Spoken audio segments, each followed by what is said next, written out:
சேலம் மேற்கு தொகுதி பாமக சட்டமன்ற உறுப்பினர். அதாவது இவர் முன்னாள் சேலம் மாவட்ட செயலாளராக இருந்தார்.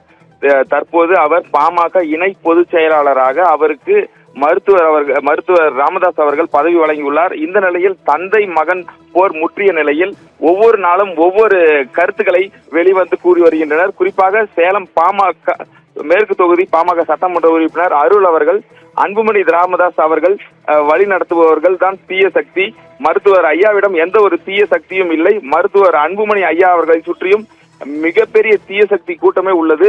உதாரணமாக சொல்ல வேண்டும் என்றால் சேலம் கார்த்தியிலிருந்து சொல்லிக் கொண்டே போகலாம் என்று ஒரு குற்றச்சாட்டை முன்வைத்தார். நாங்கள் எல்லாம் ஐயாவின் ஆதரவாளராக இருப்பதால் எனது உயிருக்கு ஆபத்து உள்ளது, ஐயாவை ஆதரிப்பவர்களின் உயிருக்கும் ஆபத்து உள்ளது. ஆனால் நாங்கள் இதற்கெல்லாம் கண்டு அஞ்ச போவதில்லை, எப்பொழுதுமே ஐயாவின் ஆதரவாகவே இருப்போம். குறிப்பாக எனக்கு பல்வேறு பதவிகளை வழங்கி அழகு பார்த்தவர் ஐயா தான். அதாவது இந்த கட்சியை வழி நடத்தி இந்த அளவுக்கு கட்சியை உயர்த்தி வருகிறார் மருத்துவர் ஐயா அவர்கள் தான். இதையெல்லாம் அன்புமணி ராமதாஸ் அவர்கள் புரிந்து கொண்டு வந்து தந்தையுடன் இணைந்து செயல்பட வேண்டும். அதே போல சேலம் மேற்கு தொகுதியில் மருத்துவர் அன்புமணி ராமதாஸ் அவர்கள் போட்டியிட்டாலும் அவருக்காக நான் வாக்கு சேகரிக்கவும் தயாராக உள்ளேன் என்ற ஒரு கருத்தையும் தெரிவித்துள்ளார். தொடர்ந்து மருத்துவர் ஐயா அவர்களும் அன்புமணி ராமதாஸ் அவர்களும் விரைவில் இணைய வேண்டும், இதுதான் எங்களுடைய விருப்பம், தமிழக மக்களுடைய விருப்பம் என்றும் ஒரு கூறி வருகிறார்.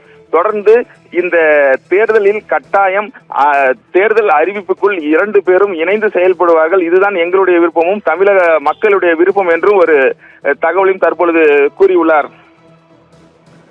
விவரங்களுக்கு நன்றி ஆனந்த்.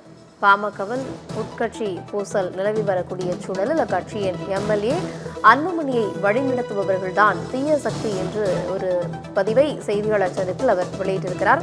அந்த காட்சிகளை நாம் தற்போது பார்க்கலாம்.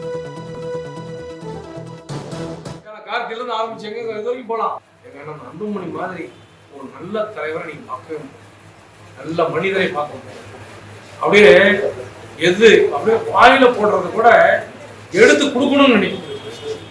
அப்படி ஒரு நல்ல மனிதர் அவரை. இப்ப ஐயாவை சொல்றீங்க, ஐயாவை சுற்றி 3 பேர் தீய சக்தின்னு சொல்லிட்டு நான் சொல்லுங்களா?